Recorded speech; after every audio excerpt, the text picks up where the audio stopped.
to show the Father's love, and I'll never be the same, for I've seen faithful love face to face, and Jesus is his name. Faithful love is a friend just when hope seems to end.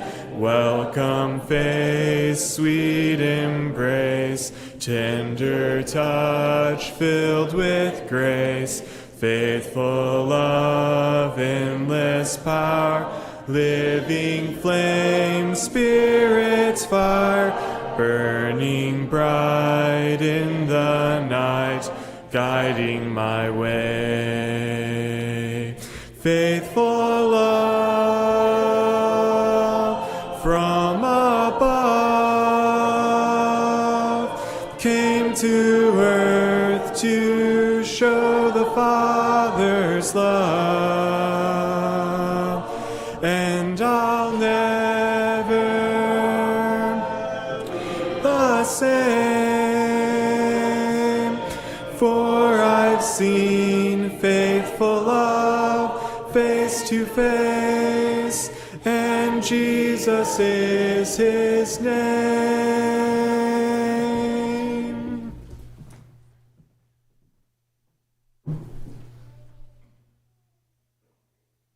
All right, children, come on up here. All the children, come on up on stage. We're going to have a story, The Legend of the Candy Cane. Oh, come on, guys. Run up here like you run out there. All right, Daniel, thank you. You guys sit where you can see the screen, okay? Because I'm going to read the story, and you need to watch the screen on this.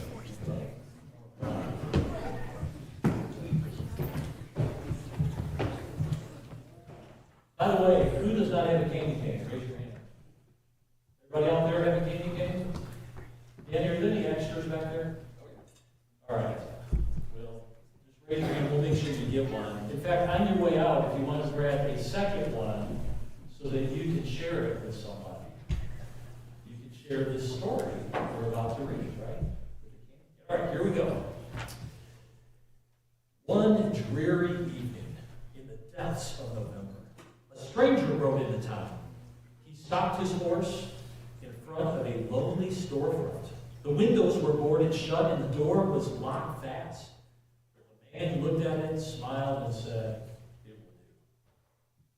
All through the short, gray days and the long, dark nights of November, the man worked.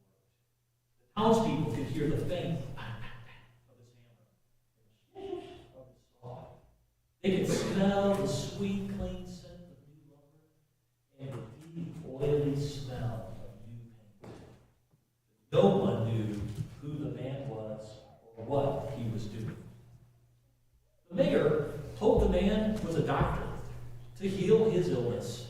The young wives hoped he was a tailor to make beautiful dresses.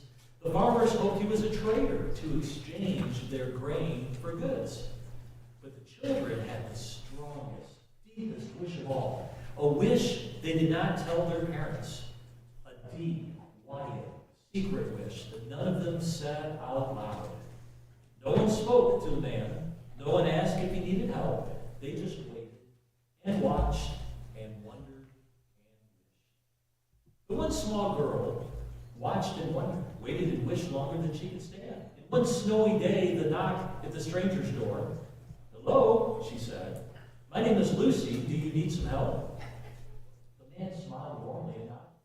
Then he opened the door, and Lucy stepped inside. A long counter ran down the side of the room. Bare shelves filled the opposite walls. In the back were dozens and dozens and barrels and crates. "Could you help me unpack?" the man asked.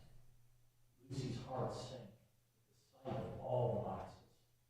What if they were only barrels of nails and bags of flour? She removed her dripping boots and hung her coat on a peg. On stocking feet, she crossed the rough wooden floor and knelt beside a crate. Please, open, the man urged. Slowly, Lucy put her hand into the box and pulled out an object wrapped in tissue. Round and heavy, it almost slipped through her fingers. Lucy trembled a little as she unwrapped it. It was a glass jar. Lucy gave the man a puzzled look. Go on, his dad said. So she unpacked another glass jar and another until she was completely surrounded by jars of all shapes and sizes. Tall and thin, round and squat. Jars with lids and jars without. Now, the man said, there's something to put inside. He pulled over a huge crate stamped with strange words.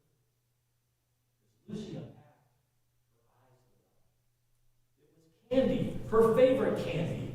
Gumdrops. Try some, the man said. She popped one in her mouth. Now she could hardly unwrap fast enough. Peppermint sticks, taffy, lollipops, chewing gum. Wide-eyed, she looked at the man. We wished, Lucy said. Yes, I know, said the man, and here it is. Welcome to Solomon's Candy Store. I am John Solomon. Soon, the small store was filled with candies, clinging in their glass jars, raspberry suckers and tiny lemon drops, brightly colored jawbreakers and long candles of licorice, pink and white peppermints for church and butterscotch balls for company. Then, in the very last package, in the very last crate, was a candy Lucy had never seen before. A red and white striped candy stick with a crook on the end. What is this? Lucy asked. This, Mr. Solomon explained, is a candy cane. It is a very special Christmas candy. Why? Lucy asked. Tell me, Mr. Solomon said. What does it look like? Lucy took the candy and turned it in her hand. J, she said. Can you all turn your candy like a J? Yeah, all right. Yes, Mr. Solomon smiled. A J for Jesus, who was born on Christmas Day. Now, turn it over. What does it remind you of? Lucy turned the candy in her hand. She peered down intently. I know, she said finally. It's like a shepherd's staff.